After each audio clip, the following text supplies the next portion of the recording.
this week we've been doing quarterly audits of Walmart stores because I work for Walmart. So I'm the administrative assistant to a market manager. And once every 3 months, we will go into the Walmart stores in our area and we'll kind of ask these questions. It's like a checklist. You just ask the questions, you grade the store on how they're doing at various operational aspects of the business.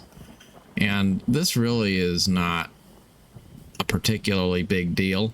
It's not something that is super exciting usually. It's just something that gets done, and I'll be traveling around during that time, so I wind up not being at home for a few days out of the month.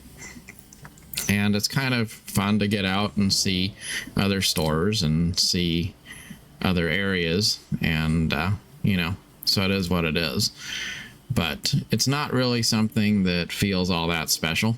It's something that I've just done a number of times, and it is what it is. But we'll also bring various employees from their stores and get them out of their stores, and they will come along with us. So there's a few extra people to do that process, and they kind of just help with it, and it goes a little faster because more people asking the questions makes it so you can get in and you can do what you need to do and get out in maybe 3 or 4 hours versus it being an all-day thing that's more disruptive to the business. In any case, this particular time we invite a couple of people who haven't ever done it before, and they get to get out of their store and go drive to another town and spend a couple nights in a hotel on the company and sit down and have dinner with the market manager because they're traveling along with our team, right? So there's a certain novelty to it. And the reason I'm bringing this up is not to bore you with the details of my job, but just to kind of provide context for the fact that we invited these people who wouldn't normally be part of that process so that they could support it and be included in it. And I enjoy seeing that because you can just tell they had a good time. They enjoyed the opportunity to network with other people. They enjoyed the opportunity to see a part of the business they wouldn't normally see. They enjoy the exposure, the experience, just all of the above. And to them, it feels like it's an honor and it's a privilege to be able to be included in something that's new and exciting, and it makes them feel more visible, more included, right? And it's just it's interesting how you can do something, you do it every day, and it's not a big deal. You don't get excited about it. It's just another average daily experience to you. But to somebody else, if you include them and you give them a chance to be part of it, it might be a big deal to them. And to them, it feels like it's an exciting new adventure. And that's just a little example, but in life, there's a lot of cases where you'll find that you can invest in someone's experience and give them the opportunity to just branch out a little bit. You can invest in someone having an experience that's going to be a positive thing for them. And I think that that's amongst the most rewarding aspects of life, when you do something that includes other people and it maybe helps you and you get something out of it, but you're also helping other people to feel valued as well. That sort of a investment in other people, not necessarily in giving them a salary or giving them a physical thing, but rather giving them a place at the table. And sometimes it's about being quiet and not talking so much and just listening to people, or it's maybe including people who aren't your first choice just because you want to give them a chance and to help them to feel like they're seen. I just think it's interesting how life is filled with these cases where we start to feel maybe a little disenfranchised on some level. We just get used to things. We get tired of things. It just feels like, I've seen this before. I don't feel like there's anything super special about what I'm doing. I'm just going through the motions. But that it could be a fresh new experience for somebody else at the same time. And it's all about investing. I guess it's investing in the new player experience, right? Like, you could be at end game, you could be somebody, you've been playing the same game for a long time, and you've seen much of, or most of, or all of what the game has to offer. And maybe you like the game, but it just doesn't feel new anymore. But if you can find somebody who hasn't played before and you can show them, here's how the game works, let me show you the mechanics of this. Let me walk you through what this is all about. That is a special thing.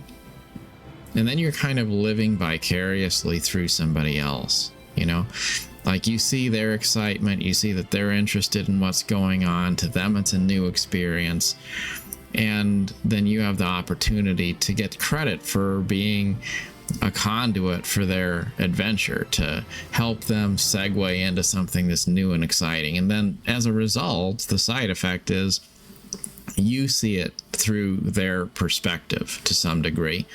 Maybe it's sort of like if you had a child and then that child went to college, and maybe you didn't go to college, but your child goes to college and graduates and starts their new career, and if you were their parent or something like that, then you would live vicariously through them, right? Like, you don't have to be doing what they're doing to have a sense of pride that you're able to maybe be there to help encourage them as they go through a process of personal growth and development. And those are the things that matter the most in life. It's the things we do that make other people feel empowered, the things we do that make other people feel seen, the things that we can do to make people feel like they have a voice or they have an audience. It's like if you try to make a YouTube channel, like, I'll tell you that, like, the hardest thing is probably to get your first subscriber, right? Because when you have 0, then that first one, when some random person who you don't know decides that your content's good enough to hit subscribe for it, that's very meaningful. And in many ways, that first step is the biggest step, because it tells you that something's possible. It makes you feel like if you could take one step, then maybe you could actually take more steps. Maybe you could finish the journey. But the first step is the hardest one. So if you can be there to help encourage people along, help them to feel empowered for those first steps, then they can take it from there. But being a force of encouragement, being a person who's able to listen to other people, to make them feel like they're not alone, or to make them feel valued, these things are much more important than probably giving people things. You can give people money. You can give somebody a promotion. You can do things that are going to maybe be good for them on some level. But if you aren't doing things that make them feel valued, it's not going to matter very much. The things that you do physically to help people aren't necessarily going to be things which make them feel appreciated or feel loved or feel like their life is enriched. You can have a good salary and feel undervalued. You can also feel like you're very rewarded in the pursuit of something which doesn't pay you anything at all. It's really all about that emotional connection of how do the things that you're doing and the people in your life, how do they make you feel? Do they make you feel better about yourself, or do they make you feel less valued? And I think that's just important to look at life through that lens of what are you doing to be the candle that lights another candle at no cost to itself, because one candle is not dimmed by lighting another. And if we can find those situations where we can include somebody in something, we can bring them along for the adventure, and it doesn't hurt us in any way, but it means something to them. And many times it's taking the time to talk to somebody. It's taking time to give someone your time. It's taking time to maybe be personal and venture out of the safety of just saying the right things, saying the politically correct things, and actually including people and being really genuine and being honest and being vulnerable to a point. That can mean a lot when you treat somebody as an equal and you kind of put yourself out there in that way so that they feel like they can just talk to you on the level. Another thing that was on my mind is, I think about how sometimes we don't feel super comfortable maybe venturing out of our comfort zone, or we feel like we're a little bit maybe out of our league. And what do you do in those situations? And I think it's really important to be able to sort of hit pause and say, okay, I'm going to slow down, and I'm going to be very conscious of how I feel about the situation that I'm in.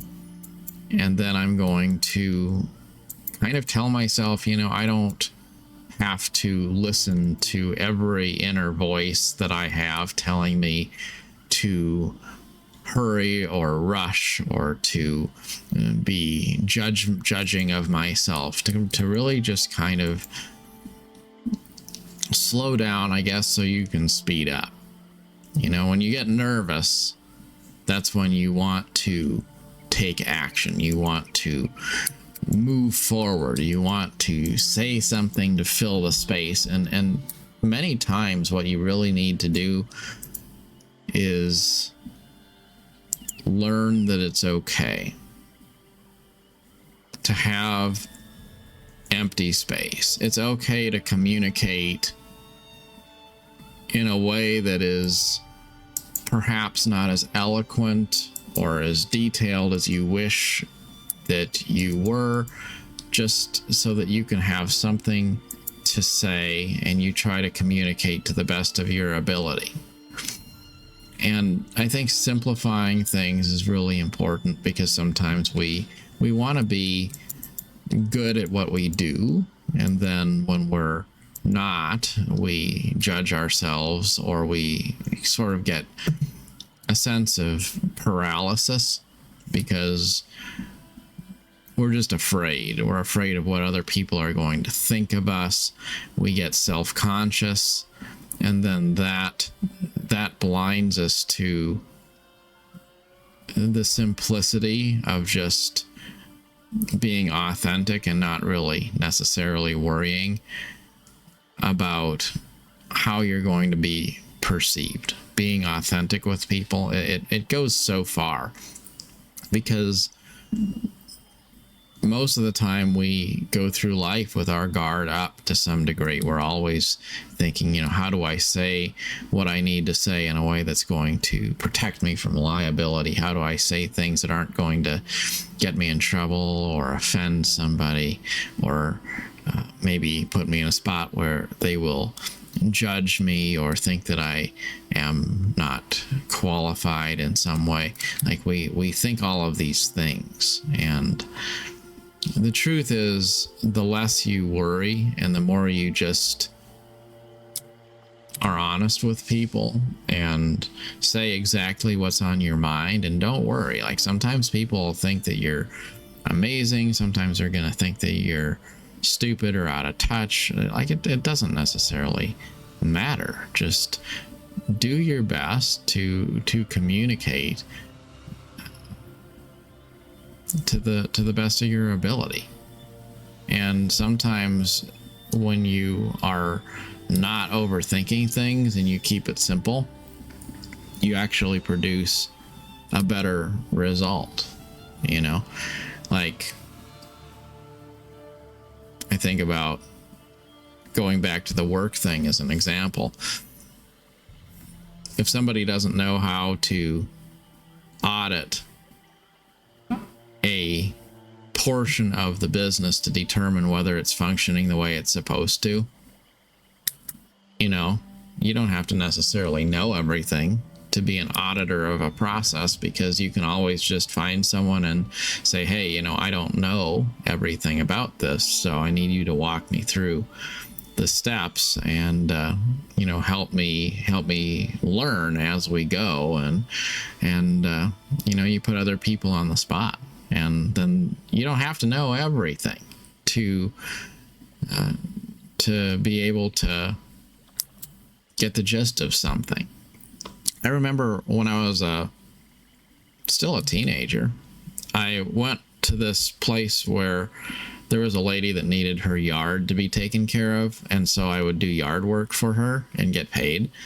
And her husband had this little office at their house, and he employed a few ladies in there, and they were his secretaries, and they did his travel for him, and they kind of answered phones and did various random administrative things for this guy, because he traveled a lot doing something. And I remember I had zero experience answering phones. I had zero experience doing any kind of admin work. And it was simple, but it didn't seem simple to me, because I was awkward and I was self-conscious and I wasn't comfortable doing any of these things. And I remember being told, okay, you have to do his travel arrangements. You got to get his flights set up and things. And so I went on the Travelocity or something, and I tried to figure out, what exactly airplane does he need to get on, what specific flight number would it be, and things like that. And then I called the travel agency, and I kind of just fumbled really bad, because I was trying to say, like, okay, he needs to get on this specific plane at this specific time, and I was getting more and more confused the more I talked about it, and I just really didn't know how to go about doing this, and I was getting kind of just overwhelmed, and it's really simple, but it didn't seem simple to me at the time because I was overthinking it. And then in hindsight, I think about that today, because, I do that kind of thing all the time. And, if you had an issue, you'd just call a travel agency and you'd say, hey, like, I need to get a flight to Miami on Tuesday, and then they can figure it out for you. That's all it is. Like, it's pretty simple.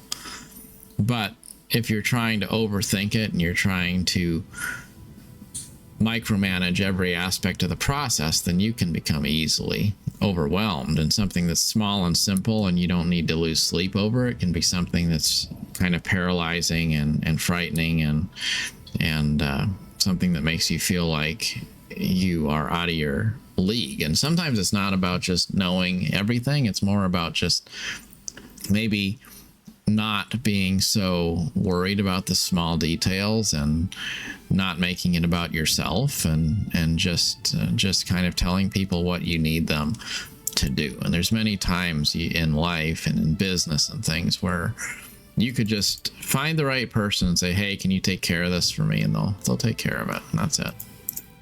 Or you could try to manage every aspect of the process, and then you'll be stressed out. You'll not know where to begin.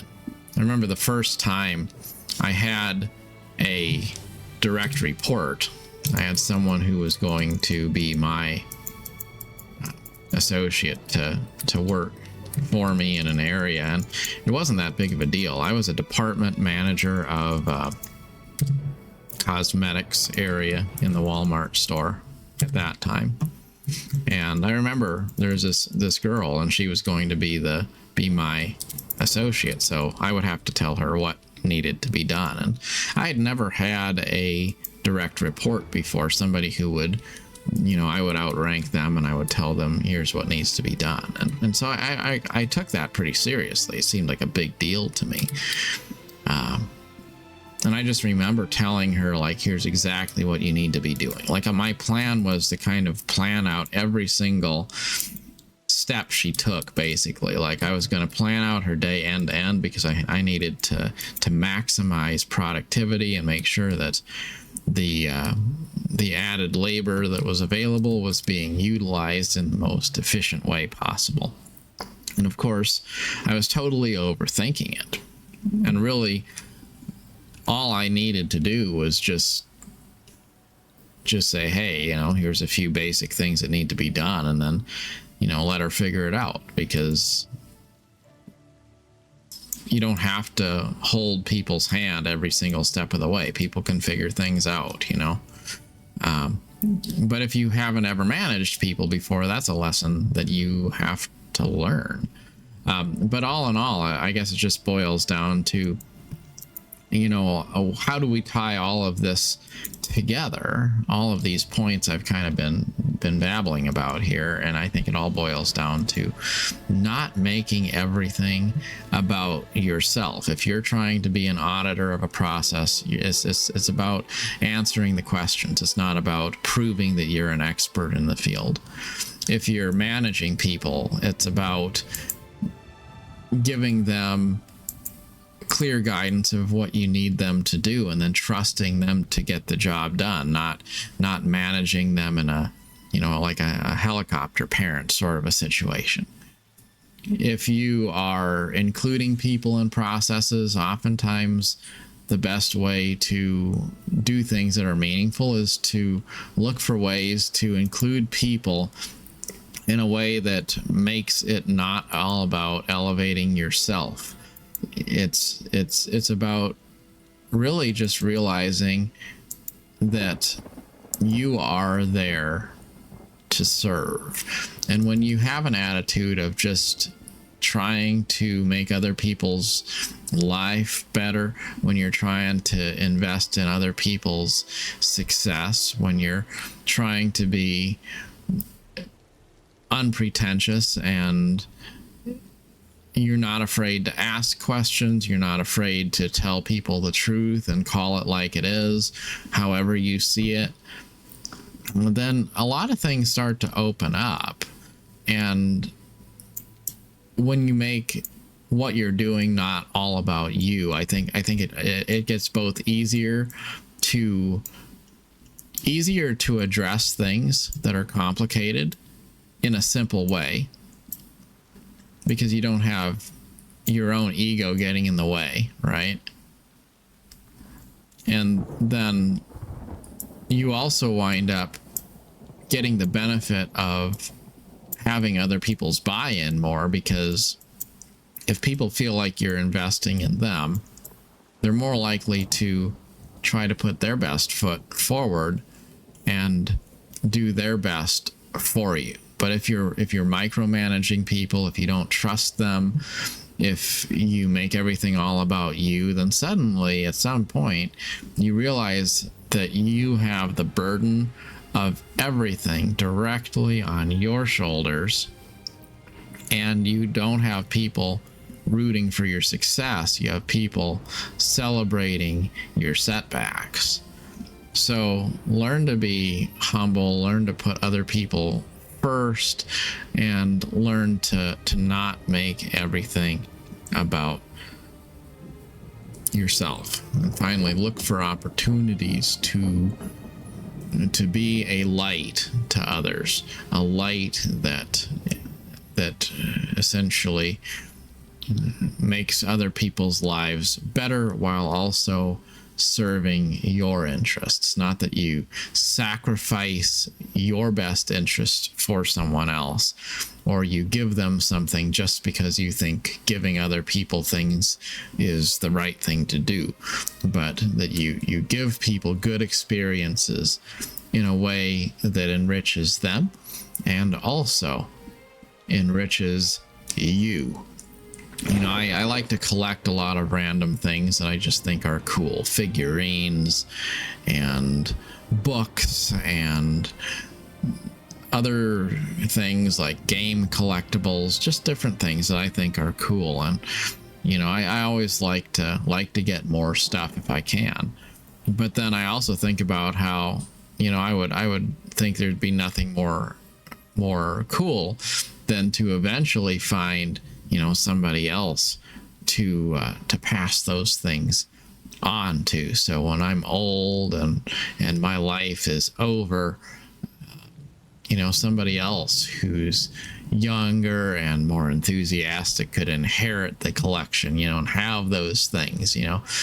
So I think everything you do should be seen kind of through that lens of, you know, yeah, I want to do things that I enjoy. I want to enjoy my life, definitely. And I also want to find ways to include other people so that they can enrich themselves as well. And then I will view their enrichment as an extension of my own. And if you have that attitude, I think a lot of things get simpler because your ego doesn't get in the way as much, and you wind up with more people who are interested in helping instead of requiring you to push them every single step of the way. Anyways, always try to do things that make other people's lives better. Trying to be in control of everything will seldom bear the kind of fruit that makes life feel memorable and special and spiritually edifying.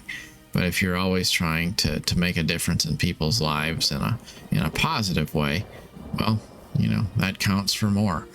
You know, if you think about it, you know, think about it through your life, all the people you've worked with, the people who, as years pass, you still remember who they were, you remember the impact they had in your life or on your career or personally.